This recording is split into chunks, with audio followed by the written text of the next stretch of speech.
Good afternoon. With 48 hours left before the 200 people who work at the Yubo sawmill are out on the streets, the BC government may use a never-invoked section of the Forest Act. Timber West plans to close the mill on Friday. Under current laws, the province can't do anything until the mill is closed. But under Section 71, the province can reduce the annual allowable cut to the company responsible for the closure. More on the province's response in a moment.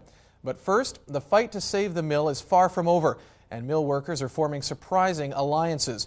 The strange bedfellows met last night to make a plan of attack. The Yubo mill produces 75 million board feet of lumber destined for Japan, Europe, and North America. The mill has had 4 different owners in its 72-year history. Industrial Timber Mills built the first mill on the current site in 1929. In 1936, British Columbia Forest Products bought the mill. BCFP merged with Crown Forest Industries to become Fletcher Challenge in 1988, and Timber West bought the mill in 1993.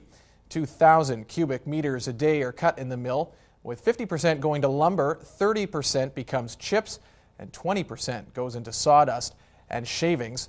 The 214 employees rotate on a 3-shift basis.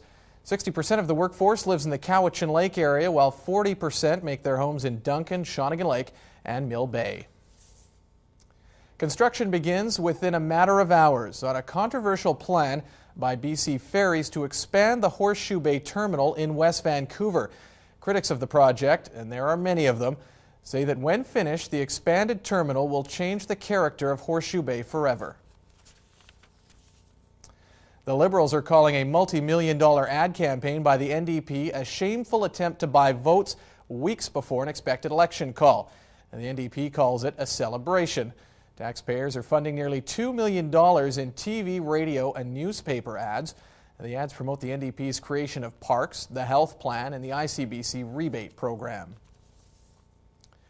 Good news from the Federal Department of Fisheries. Salmon fishing will be slightly better this year. The DOF says all sectors, First Nations, commercial, and recreational, will get a chance to fish. It also says conservation will be the priority in salmon management, and fishing in several areas will be restricted, including Chinook off the west coast of Vancouver Island. People in Greater Victoria have lived up to their reputation for generosity. The United Way had been optimistically hoping for donations of $3,500,000 in its fundraising campaign this year. Instead, donations totaled $3,726,000. The greatest increase in donations came from the workplace. BC's 3,500 paramedics have rejected a tentative contract. The QP members voted 90% against the deal and will continue a work-to-rule campaign that began last summer. Their union says the tentative contract does not deal with concerns about a 42-hour work week. Negotiations resume on Friday.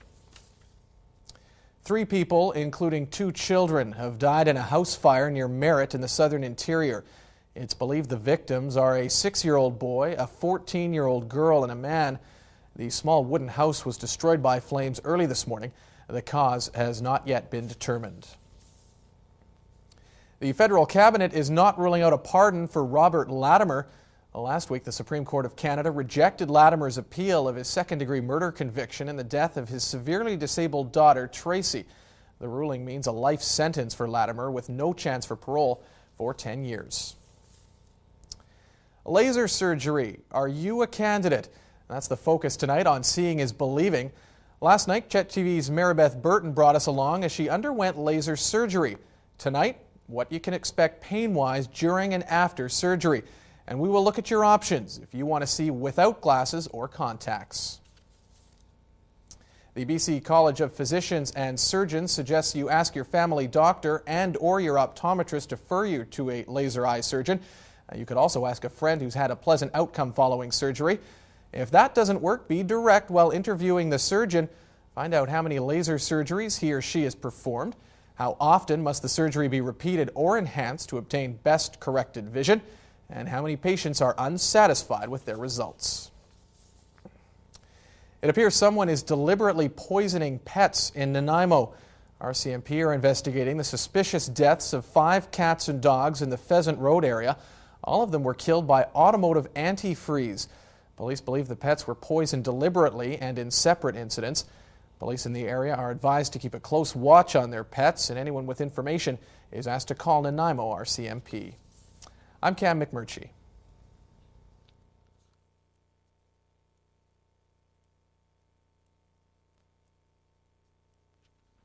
All right.